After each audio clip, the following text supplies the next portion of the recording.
Welcome to the Metaphysical Martini Show, where wit and wisdom come together to bridge the gap between the spirit realm and the physical world. With Ani Avedissian, the Suburban Shaman, a production of Cosmic Reality Radio.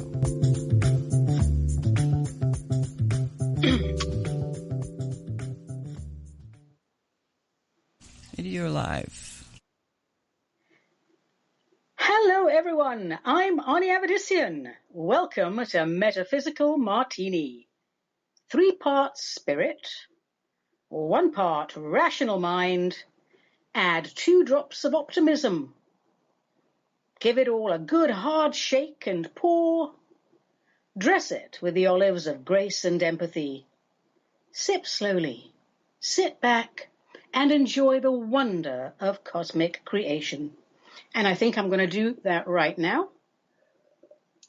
Very nice, very unusual today. Gosh, that was strong. A hearty hello to everyone out there. Thanks for joining me on another round of Cosmic Cocktails here on the Metaphysical Martini Show. The show that tries to sort out what's true, what's woo, and what gets flushed down the loo in today's unnecessarily busy, generally small-minded, and ever so complicated world. Our goal is to let the spirit inhabit the human. In other words, to let our cosmic selves guide our human selves. And for many reasons, that's not as easy as it sounds, is it? And I'm sure we'll talk about that and so many other things ad nauseum in the shows to come. But what I'd like to... Oh, what? What's going on? Hang on a minute. I was going to talk about something, but what is that I hear? Somewhere in the distance. What are those? Are they cowbells? Are they sheep bells? No, they're sleigh bells. Oh, my God. Ho, ho, ho, everybody. Oh, I see a reindeer pulling a fat little man in pajamas. Oh, my gosh, it's Santa. Hey, everyone. Today is Christmas Day. Merry Christmas to you all. A very, very Merry Christmas. And if Christmas isn't your thing, well, then I wish you blessings of the season and a very cool Yule. Bye-bye, Santa. Don't forget to drop off my gift. There he goes. Oh, my gosh. Hey, whatever you celebrate at this time of year, may supreme cosmic intelligence shower you with love and prosper you and your tribe in all directions and through all dimensions. And may it be a time of renewed purpose and a fresh start for us all. It doesn't matter if this time of year is for you something devotional or inspirational or just an excuse for a couple of days off and much needed rest. And it doesn't matter whether you identify as left or right or thoroughly confused. It doesn't matter if your spirit animal is a hedgehog or a dune worm. Let's peel off those exterior layers and labels and just relate to one another as souls on earth playing at humanity. Let's try to relax and enjoy the festivities. And let's put lots of brandy in our eggnog, because that is always good. So Christmas. Hey, you know, I'm not a Christian per se, not in the traditional way. I would say I honor Christ consciousness. Of course, I'm a shaman. I'm pretty sure a version of Jesus did exist. A version, in my opinion, quite different from any biblical portrayal. But the changing of the seasons predates any known religion, so for me, it's the astrology and not the doxology that is the reason for the season. But that said, unless you're a Luciferian, I am more than happy to celebrate anything with anyone. I truly, honestly want to hear your tribal stories. I want to rejoice with you all as you sing songs of your chosen prophets. I want to hear your stories, and I want to learn why they are important to you. An interesting thing happens when we do that, doesn't it? More often than not, we find we have more in common than originally thought. So whatever you celebrate, people, make it good, make it great, and have a jolly good time. So to honor the occasion, I thought we'd start out the show with a few random but hopefully interesting facts about the Christmas season. Now, I must say, as you probably all know, I grew up in England, so my main frame for the holiday season really is Christmas and solstice. That doesn't mean I disrespect any other religion. I respect them all. I just don't know everything about all of them. So let me share with you a few of our more popular random facts. Number one, hallucinogens and Santa. Now, you don't really think about Santa tripping out on LSD and stuff, do you? But honestly, peeps, how do you think he manages to deliver all those presents all over the world in just one night? So here's an interesting little tidbit from shaman lore of old. It is said that the shamans of Severnaya Asia, which would be the northern Asiatic region to people like you and me, they partake of a certain mushroom called an amanita, and they do this during the winter solstice celebrations. The Asiatic region, for all of those who are geographically challenged, go Siberia and hang out there. So this mushroom, this amanita mushroom, it's bright red and it has white spots, which is a bit like Santa's outfit, isn't it? Now, why do they eat this mushroom? Is it a magic mushroom? Yes, it is a magic mushroom. It's a very magic mushroom. This mushroom puts you into a deep trance. And the shaman and the reindeer, because guess what?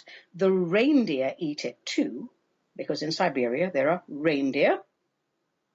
They enter a state of spiritual ecstasy. And that's what we in the trade call a spirit flight. And I think this is where the visual of a red and white Santa with reindeer in the sky comes from. So in shaman lore, once the mushroom has been ingested, the reindeer guide the shaman to the North Star. And all shamans know that the North Star is a jumping off point to higher cosmic realms. So now, isn't that interesting?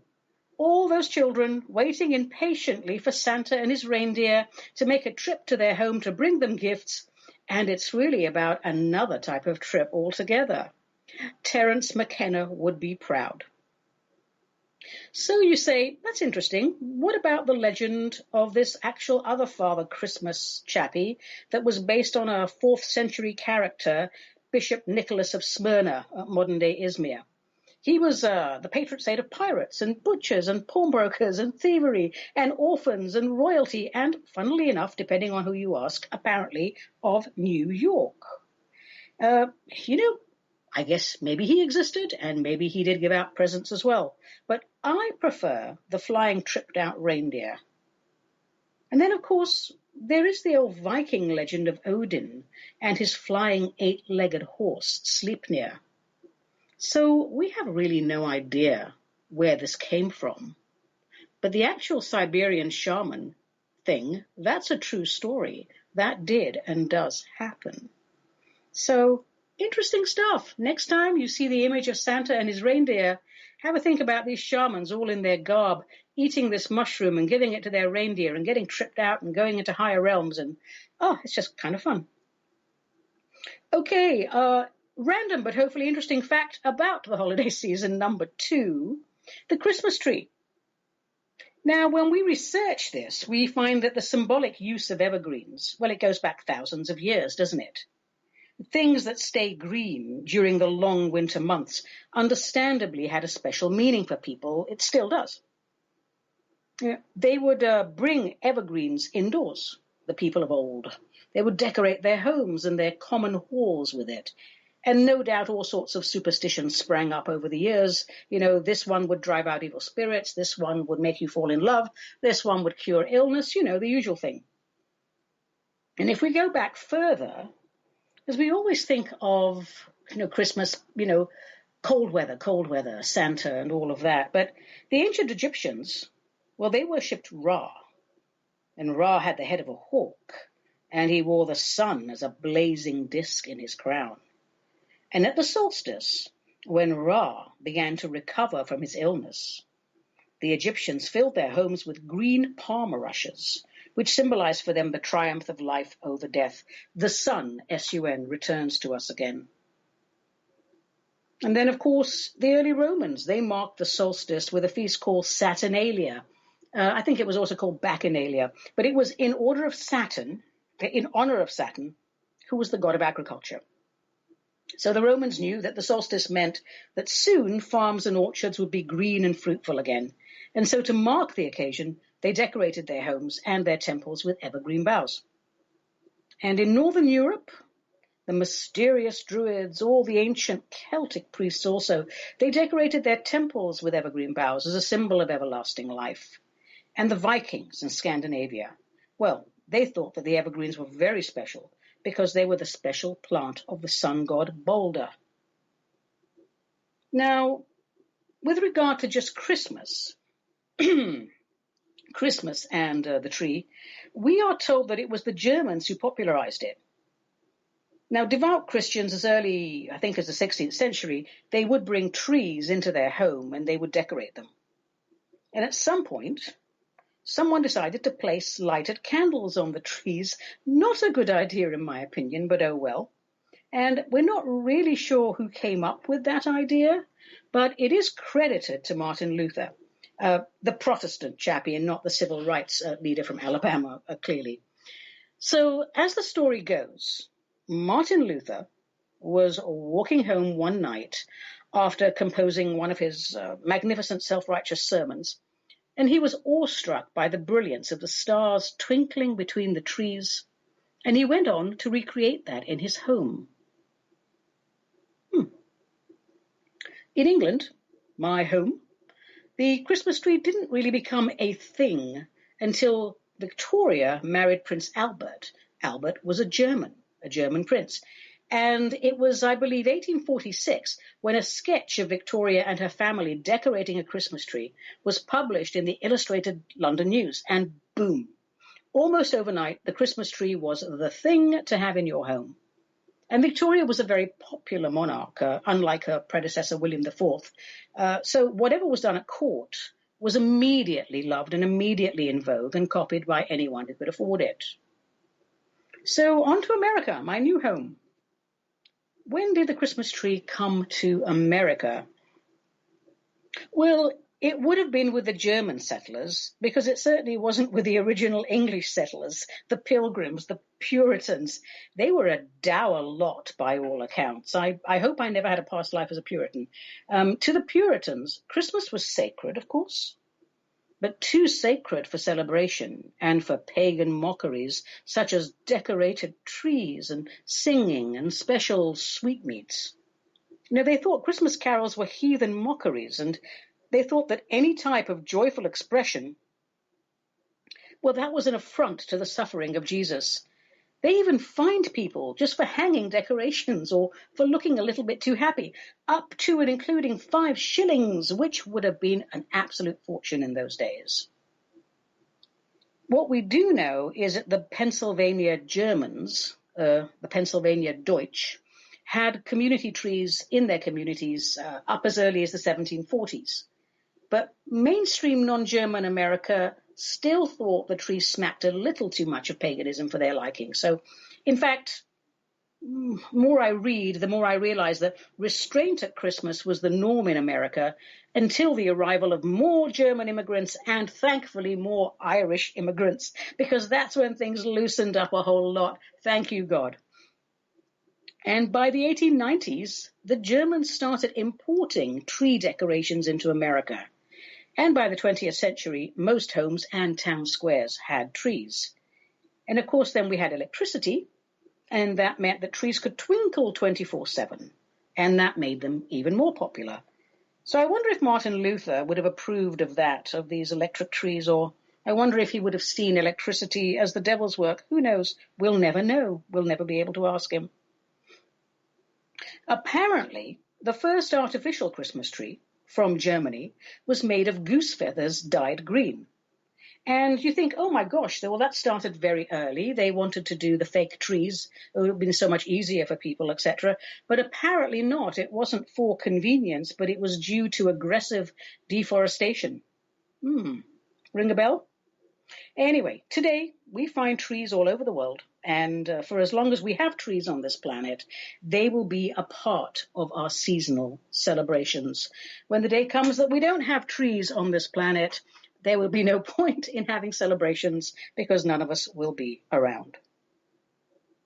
So that's interesting. Let's see. Random fact number 3. When was December 25th? Oh, yes, somebody sent this in actually as a question. When was December 25th fixed as Jesus' birthday? Well, I believe, or I was told in school, that Pope Julius I fixed that day in 340 CE or AD, depending on whether you want Common Era or Anno Domini. Those who believed in the Nativity assumed that it happened during a census period, and opinions differed as to the actual birth date. Some people said, well, it was in March. He was born in March. And others said, no, he was born in January. And then some said, no, he was born in June. But nobody actually knows, because as far as I know, there is no official record of the birth of the aforementioned Jesus character. And the narrative was formed many years after it was supposed to have happened. However, these seasonal solstice, equinox, all these things, they're ingrained in people's minds. People, they're never going to stop celebrating the change of the season. So I think it made it easier for the Christian establishment. It made converting people easier to have a fixed date, and especially around the midwinter when so many other traditions were celebrated. In Britain, there was Bacchanalia and the Yule feast. These were times of great revelry and drinking. So, getting tiddly at Christmas, as we call it, that's inebriated for the uninitiated, is not something new. People were consuming mass quantities long before it was called Christmas. If I remember correctly, Bacchanalia or Saturnalia started around December 19, started about a week or so. And it is a lot easier to convert people if you tell them they can keep their feasting and their drinking traditions, isn't it? I will just mention, though, this was a time of free-for-all and carte blanche, and things did get out of order, and good luck to you as far as safety was concerned. Most of the criminal acts went unpunished during this time, and perhaps it was this shameless excess that rankled the Puritans as much as it did, although they took it too far, in my opinion. Now, not everyone celebrates Christmas on December 25th. The Armenian Orthodox Church, we stick to the old Julian calendar. That's a Julian as in Julius Caesar, circa 45 before Common Era. The newer calendar is the Gregorian calendar. That was circa 1582, and that's regarded as a Catholic construct, of course. So most of the Orthodox Christians all over the world celebrate either on January the 6th, like the Armenians do, or January the 7th. So my race ancestry is Armenian, but we grew up in London, and we had 2 Christmases plus a New Year, which is fantastic. So most people will wish you a Merry Christmas and a Happy New Year, but Orthodox Christians will wish you a Happy New Year and a Merry Christmas. And I should add that Christmas for us, it was a quieter affair. The main celebrating for most Orthodox Christians is done on New Year. And then there's quite a few Armenians who insist on fasting for a few days before Christmas. I would just like to point out to everyone, I'm not one of them. Other Orthodox churches that celebrate on January the 7th, that will be Russia. We mustn't forget that in the days of the Soviet Union, Christmas wasn't actually celebrated very much, was it? New Year was made into the important time. Then there was the Revolution of 1917. And by about 1929, Christmas as a religious holiday was banned. Christmas trees were banned until 1935. And they did sort of, make an appearance here and there, and they were renamed New Year's trees. So if anybody in Russia during that time wanted to celebrate Christmas, they did it in secret with their families. And now, gosh, can you imagine 1930s Soviet Russia? What a grim place. The proletariat definitely needed some cheering up there. Well, after the collapse of the Soviet Union, circa 1991, I think people were free to celebrate Christmas again, but still, it's a quieter holiday there, and it's a smaller holiday. The big New Year celebration, that's the one. So If there are, any Catholic Christians will celebrate it on December 25th, but most Orthodox Christians will celebrate it on the 7th, unless you're Armenian, because we do like to be different, and we insist on celebrating it on January the 6th. Ethiopian Christian Church also celebrates on the 7th, because it is believed that one of the three wise men who visited the baby Jesus came from Ethiopia. They don't really have a Santa Claus tradition in Ethiopia. It's not part of their tradition. But, I think commercialism has got there too as well. Gift giving isn't a part of the Ethiopian Christmas. It's more worship and food and games. And the reason I mention this, for those of you who enjoy church services, I've been to thousands of devotional services. I'm a big comparative religion freak, if there is such a thing. If you haven't been to one of the Near Eastern, one of the Oriental, Eastern Christian services, you really should go for it. See if you can get an invite or find a local church near you, because it has a whole different buzz. Of course, it has a very ancient feel compared to anything Western. The storylines are the same, but there's a trance-like magical quality to the chanting of these Near Eastern churches. There's something, I can't describe it, but it stirs something deep and ancient within the soul. Yeah. So if you have an Ethiopian church around near you, or an Armenian church, Serbian, Belarusian, Egyptian Coptic Orthodox, Georgian, try and have a go. Go visit, just enjoy the music. It just takes you somewhere else. Okay, random but hopefully interesting fact. Number 4, why do we kiss under the mistletoe? If I go to someone's home, which I rarely do because I'm a bit of a recluse, to be honest, I always look out for the mistletoe and I give it a wide berth. Kissing strangers is not my idea of fun. But where did the tradition come from? Well, who knows? There's a grain of truth in most myths. Some say, the wood that made up Christ's cross was mistletoe. But why would you want to go and kiss under it? It was morbid, really, isn't it, if that was the case? A little sip of my mistletoe martini today. We do know from Old England that the Druids, they revered mistletoe for its magical properties. They cut it off oak trees. Mistletoe, for anyone who doesn't know, it's a parasite. It grows on other trees.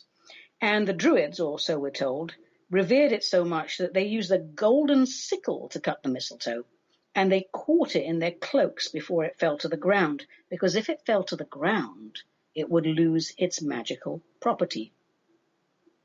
And the fact that it grew and blossomed, even in the most brutal of winters, that was another reason the Druids and other priests revered mistletoe. Its magical powers were said to include the vital essence needed for so many things, but mainly, as far as the Druids were concerned, fertility. If we look at the ancient Greeks, they used it in medicine. They used it in all medicine, for spleen issues, menstrual cramps, epilepsy, ulcers. It showed up in just about every Greek potion or lotion. Then, of course, let's go back to the Norse mythology, the Norsemen. Another famous chapter in mistletoe folklore comes from Norse mythology. So the story goes that when the god Odin's son, Baldur, was prophesied to die, his mother Frigg, the goddess of love, went to all the animals and plants of the natural world and said to them, "Please swear to me that you will not harm him." And they said, "Okay, since you're a goddess and Odin's wife, what are we going to do?" We'll say yes. But Frigg apparently neglected to consult with the unassuming mistletoe, and the scheming god Loki made an arrow from the plant and saw that it was used to kill the otherwise invincible Baldur. But why do we kiss under it? That still doesn't make sense. Well, I found a different version of the myth. I did. The gods, apparently, were able to resurrect Baldur from the dead, and delighted Frigg then declared mistletoe a symbol of love, and vowed to plant a kiss on all those who passed beneath it. So, mistletoe is the favored sprig of Frigg. Death, resurrection, love, redemption. Where have we heard this all before? So the next time you are kissing somebody under the mistletoe, you can thank Frig. An unfortunate word. Yes, never mind. Moving on. Anyway, I think in time, after the Middle Ages, mistletoe's association with all those ancient rites of fertility, magic, and medicine diminished, and it just became what it is today, another Christmas tradition. So the emphasis shifted from sacred to smooching. And let's move on to number 5. Yes, this is my favorite. The Christmas pudding, or the plum pudding. Plum, of course, being a generic term used back in the day for any dried fruit. So before I talk about this, may I say how much I love Christmas pudding? Now, I don't really have much of a sweet tooth. I prefer bread and savories. But Christmas is the culinary highlight of my year because of the Christmas pudding. In form, in function, in fruitiness, in all aspects, it is the most perfect of puddings. So, what do we know about it? Well, I read a lot about this over the years and tried out many different recipes from ancient time, most of which were just absolutely disgusting. So here's the evolution of the Christmas pudding, and I think we're much better off today than we were in the old days. We amateur food anthropologists think it originated in the 14th century, where it was called frumenty. And I don't think we would recognize it because it had more of a soup-like consistency. And it was made from beef and mutton, mixed in with raisins and currants and prunes and a mixture of spices and wines. So I'm not sure that sounds very appetizing, but in those days, interesting, it was considered to be a fasting meal in preparation for the festivities ahead. And it wasn't sweet. It was a lot more savory. And there are also some records of something being called a plum pottage, pottage being soup, which had some grain mixed in with it, and it was served before the main meal. I think they're both variations of the same. Back in the day, meats and sweets and spices are all mixed in together in ways that we wouldn't find palatable today. Anyway, moving on with the evolution of my favorite food, the Christmas pudding, by the end of the 1500s, it had morphed into something thicker, sort of a thick concoction with eggs and breadcrumbs and more dried fruit. And in addition to wine, they added beer and spirits, which is a wonderful idea because it added so much flavor. And the invention, interesting this, I found, it was a soup, remember? And then somebody invented the pudding cloth. And that allowed the pudding to be molded. And what that meant was you didn't need to use a lot of animal fats, such as suet, to keep the pudding looking like something. So it became less savory because it had less meat and less fat, and it became sweeter. And then by 1650, we see that it was accepted as the traditional Christmas pudding. But then what happened? Circa 1664, you guessed it, those dry-boned killjoys, the Puritans, they had it banned. But salvation was at hand. King George I, God bless you, sir, he tasted the pudding and he declared it yummy in his royal tummy. And in 1714, it was re-established as part of the Christmas meal. And the pudding continued to become denser, more solid as the years went by, until we would recognize it as the magnificent molded mound of delight we know and love today. All you people out there who don't like Christmas pudding and its sister fruitcake, well, you have the right, of course. But I ask you to indulge me, and have you tasted a really good version of one or both? Go ahead, taste a really good version of one or both, and let me know if you've changed your minds. Now, clearly, we don't want some sort of mass-produced commercial concoction. It has to be homemade, preferably, or a small batch artisanal creation. That would be lovely. Fruitcake. That's the original survival food. Back in the day, before we came out with trail mix and protein bars and other sawdust-tasting things that give you gas, we had densely packed concoctions like fruitcakes. if you gave your Scottish husband a goodly chunk of homemade fruitcake while he was out fighting the English, he could survive for weeks on that, and it wouldn't spoil because it was soaked in booze. The fruitcake was soaked in booze, not the Scottish husband. Although it's quite possible the Scottish husband was also soaked in booze. I'm not going there. I don't know. Although my first boyfriend, he was Scottish and he did drink a lot. But he was also my last boyfriend. So, can't comment too much on that. Now, back to puddings. I happen to think that the British puddings and fruitcakes are still the best tasting. And I've not yet found commercially produced anything American worth sixpence. But believe it or not, even though I have not found a good American pudding, in the little town of Corsicana, Texas, there is a bakery named the Collin Street Bakery, and they make a very good fruitcake indeed.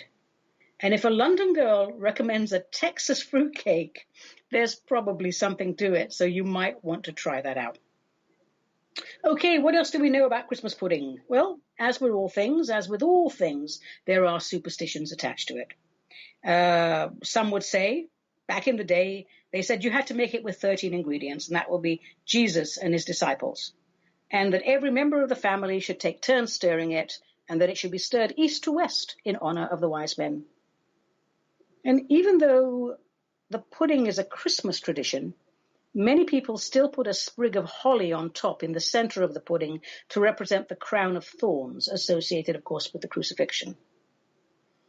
And it is said, many things are said, but it is said that one should pour spirits over the pudding and set it aflame to honor Jesus' love and power. Not really sure, to be honest, what a brandy fireball has to do with Jesus' love and power. But the added brandy, in my opinion, does help with digestion, and it provides a pleasing spectacle. Pretty sure brandy dousing, that's some sort of a druid holdover if you go back and look at ancient pre-Christian traditions. Of course, putting a silver coin in the pudding, that's said to bring good luck to the person who finds it, providing, of course, they find it before they break a tooth on it.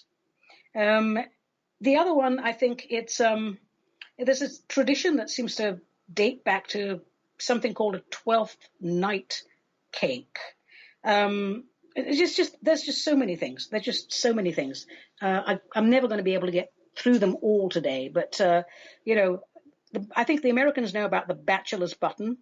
You would put a button in the pudding, and if a single man found it, he would be single for the following year. And also the spinster's thimble. If a single woman found it, she would stay single for the following year. And a ring, if a single person found a ring that was put in the pudding, it would mean you would be getting married in the following year. It could also mean, however, that you would be very, very rich the following year. I don't recommend putting anything in your pudding because you don't have the national health here in America, and dental work is very expensive. But do go out there and try some recipes and make a really nice pudding for yourself and see if you won't change your minds about how glorious puddings really are. Okay, interesting, random, hopefully interesting fact number 6 about the Christmas season. Each year, there are approximately 20,000 rent-a-Santas across the United States. And these people, they just, you have to have some qualifications. You can't just be fat and have a beard. You have to undergo seasonal training on how to maintain a jolly attitude under pressure from the public. And as somebody who has worked in retail as a younger woman, I can tell you that is not easy. So they teach these Santas and they give them practical advice. Don't accept money from parents while children are looking, and don't avoid garlic, avoid onions, avoid beans for lunch, and avoid, I suppose in this day and age, we should say, inappropriately touching the children. So rent-a-Santas, big business every year. Random interesting fact number 7, Alabama was the first state to recognize Christmas in the United States in 1836, which was decades before the others. And fact number 8, Oklahoma was the last, and that was in 1907. Interesting. Random fact number 9. There is, or there was, or maybe there still is, such a thing as the Yule log. And it was indeed a giant log that burnt for a very long time, hopefully through the 12 days of Christmas. And I'm pretty sure that went back to pre-Christian times when the Vikings would bring in a huge log and hope that it lasted most of the solstice. So these days, when we think of a Yule log, we think of a lovely chocolate cake, don't we, in the shape of a log. And for sure, that won't last 12 days in any home. And number 10, according to the Consumer Product Safety Commission, over 14,700 people in the United States end up in the ER each November and December from holiday decorating accidents. Well, people, I think you need to be a bit more careful. Well, there we have it. Wasn't that interesting? I know I was mesmerized, but then I am in the middle of a very large martini. One will, hopefully that'll last me through the 12 days of Christmas, but I really don't think so. It's disappearing quite fast. So, all right. Hope you enjoyed that. Bong! And now, folks, it's time for a little pat of poetry. Because, folks, after a hard day's shamaning, I like nothing better than coming home to a nice cup of tea or a small drinky poo, putting my feet up and writing non-peer-reviewed, really bad poetry. Why have Lord Tennyson and literary prowess when you can have cosmic Ani and a whole lot less? So I only have one poem for you today, and it is, yes, you guessed it, my ode to a Christmas pudding. Thank you very much. A Christmas pudding is a noble beast, revered and welcomed at every feast. When doused with brandy and set aflame, the wildest heart is soothed and tamed. Your virtues, O pudding, would fill a leather-bound tome. Therefore I welcome you, good pudding, into my home. All right, what shall we do next? Oh, I'll tell you what. This might be a good time to remind you that in addition to the Metaphysical Martini channel, I have my own YouTube channel. Just go to YouTube and put Ani Avedissian in the search bar, and you'll be able to see some 95 plus videos, various things, short instructionals on metaphysics, spirituality, really bad but occasionally brilliant poetry. And we're coming up with a new meditation channel. We also have Zook, the little pink alien, who pontificates on this, that, and the other. So please go check it out. If you like it, like, subscribe, share, blah, blah, blah. Thank you. All right, now it's Christmas, so we're doing things a little bit different today. When we get onto the January shows, we will go back to our regular format with the Tarot A-Go-Go and with Plato Chips and our Philosophy Corner and the questions and answers. So indulge me a little bit today. What shall we do next? Let's do points to ponder. Let's do that. Because if your mind is lost out yonder, put out a call to the divine first responder. So, New Year's Day is coming up. We are going into the year 2020 with, may I say, 20 over 200 collective vision. And that's not good, by the way. So what about New Year's resolutions? Have you made any? I know I have. And is your list a long one?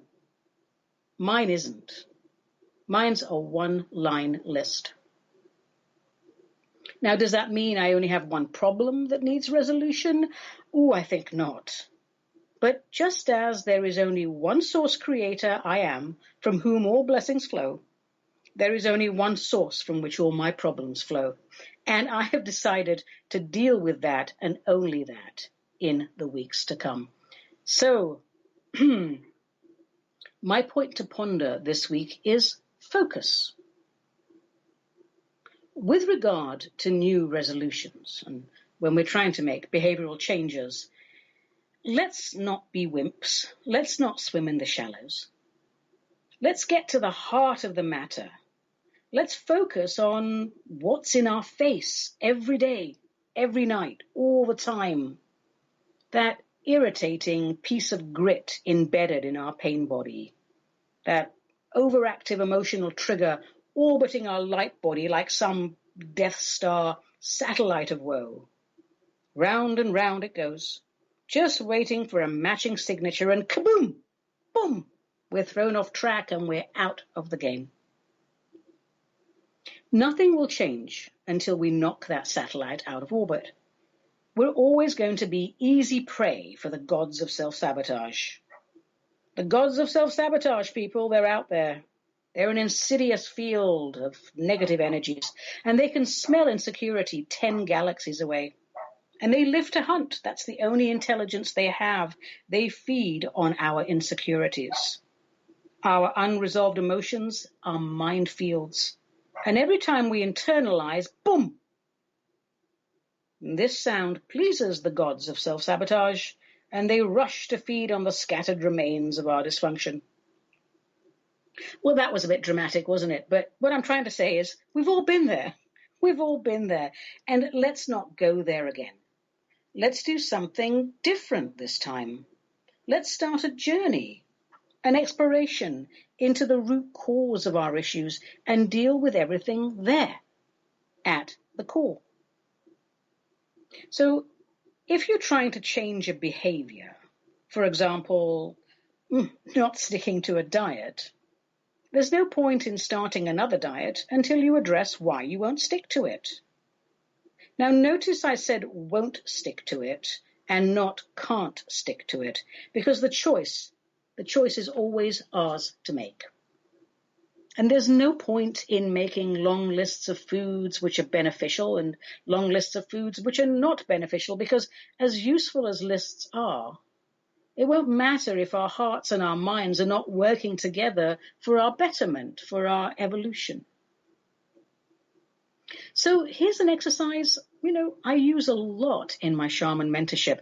Take a few days to formulate your thoughts on this, okay? The whole New Year's resolution thing. Oh, we're gung-ho. We've got to start on the 1st of January. It's got to be done. We've got to be 100% pure and clean on it. You don't have to start on January the 1st. You can start the following Monday, or start whenever you want. Start in January. It's always good to start in the first month of the year. But you don't have to start on the 1st, and don't make unreal expectations. So, the theme we're dealing with here is, what's in my face every day? Perhaps a more eloquent way of expressing that might be, what do I fear most? Or, what am I ignoring that bothers me every day?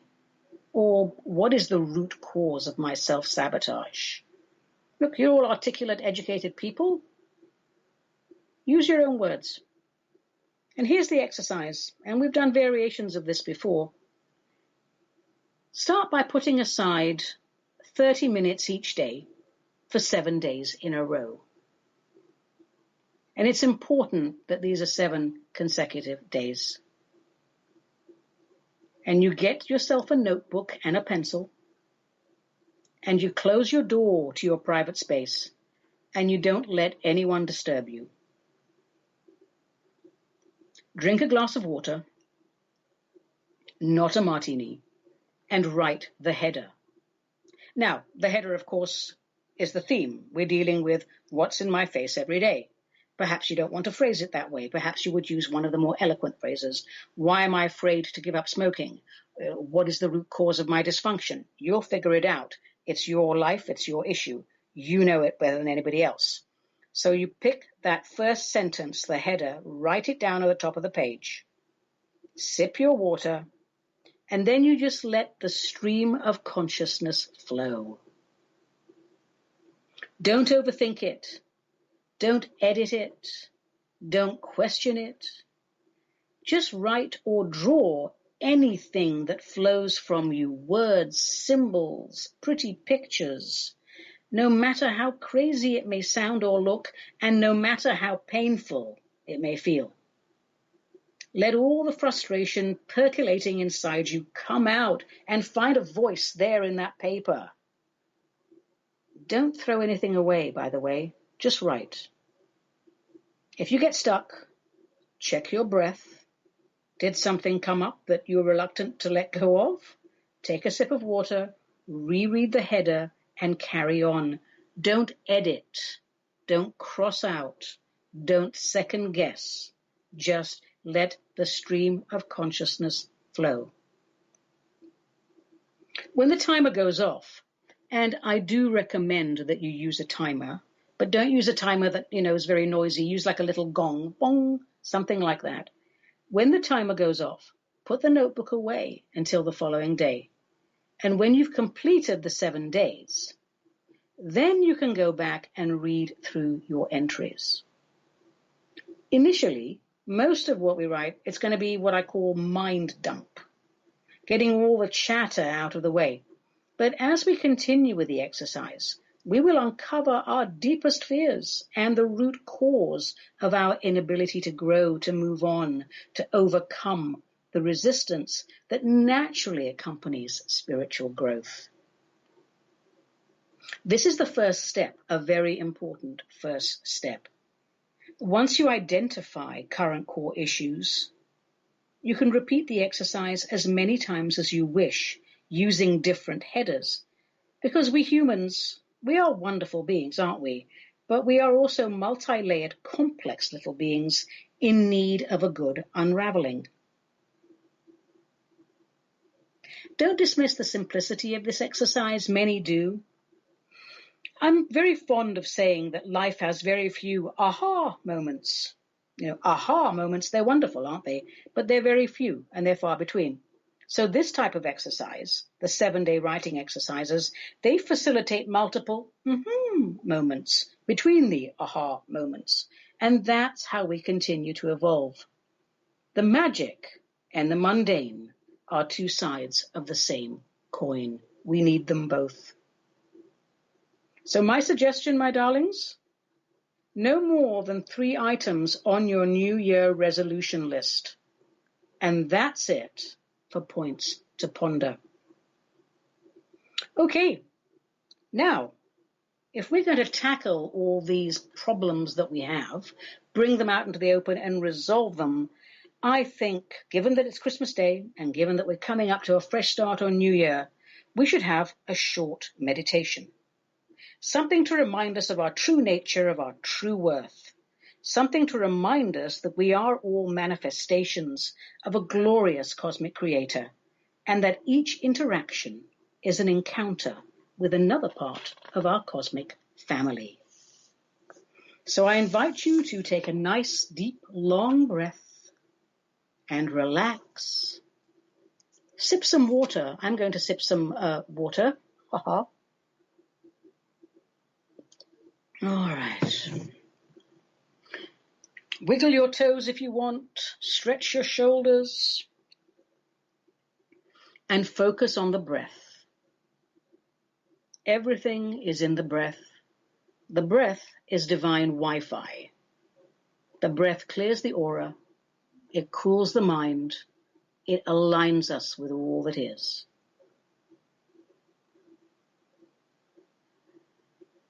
Together, let us dissolve the illusion of separation.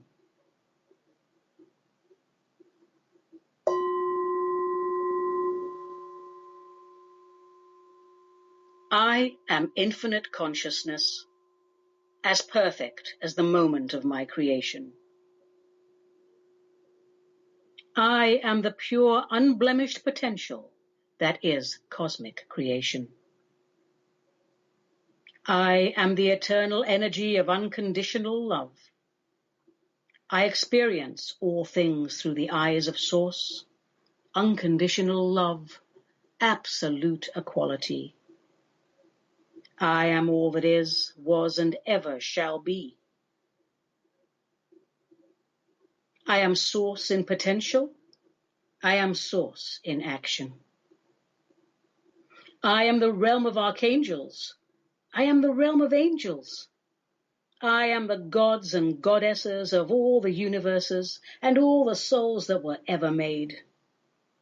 I am the celestial bodies, the suns, the moons, the planets, the stars, and all the places in between. I respect my name, but it does not represent my totality. I am an eternal being, temporarily manifest as a human. I respect my occupation, but it does not represent my totality. All wisdom is available to me. All experiences are open to me.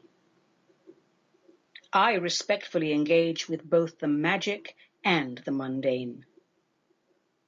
And I acknowledge that all earthly affairs are temporary experiences. I honor good health. I honor good wealth, but I am no less worthy when I find I have less. For all earthly affairs are temporary experiences. This is one life of many I have had and will have. I chose this life at this time to illuminate my soul, to bring light into the world. When I chose this life, I thought of it as a glorious space adventure. If I have forgotten this, let me remind myself of it now. Let me remind myself that I am a creation of a magnificent creator, one who adores its creations. Let me remind myself that I came here of my own choosing, in service to creation, for the expansion of all souls, for the expansion of universal knowledge, and for the glory of cosmic intelligence. From my vantage point, my human incarnation has great value and meaning. From this, my cosmic vantage point, my spirit inhabits the human. From my cosmic vantage point, I do not see my interests as separate from another's, nor am I distracted by devices created to feed the ego. I am not offended by the actions of others, for they too are manifestations of source energy. I choose to review their behavior and my own through the eyes of creation, not indoctrination. I am a sovereign being. I know my mind. I am a sovereign being. I know my mind. I am aware. I know my heart. I am aware. I know my heart. I am as perfect as the moment of my creation. I am source energy.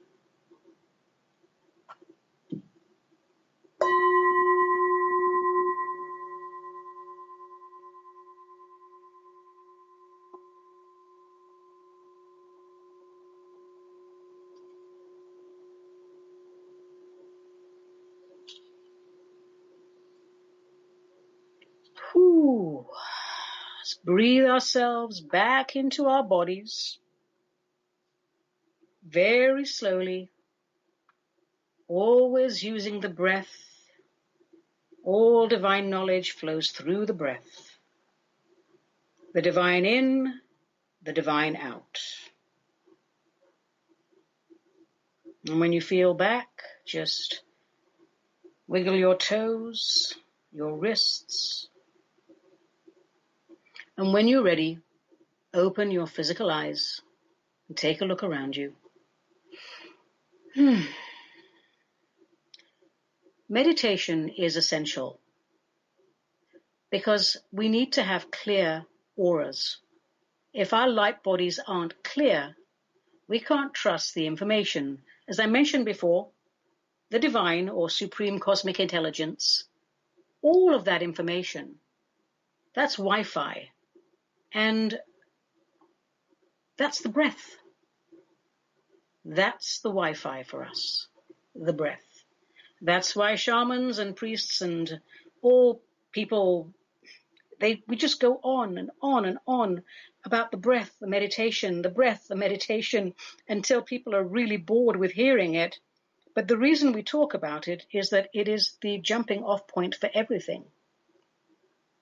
When I started training, I wasn't allowed to do anything except breathe and stare at a tiny hole in the wall for 7 years. So let me tell you, it works.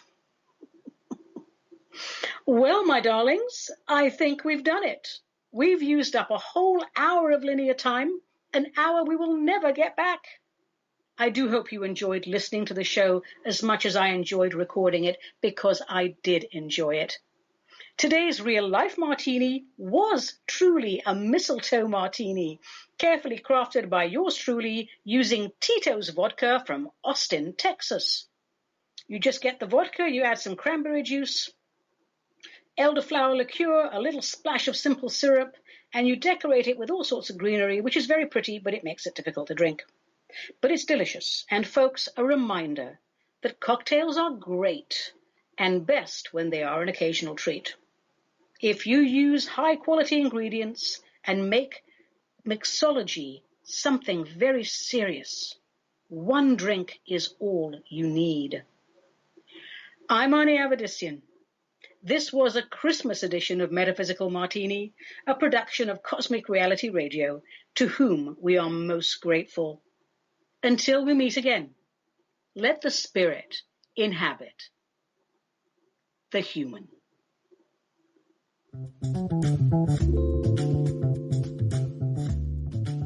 You have been listening to the Metaphysical Martini Show with Ani Avedissian, the Suburban Shaman, a production of Cosmic Reality Radio.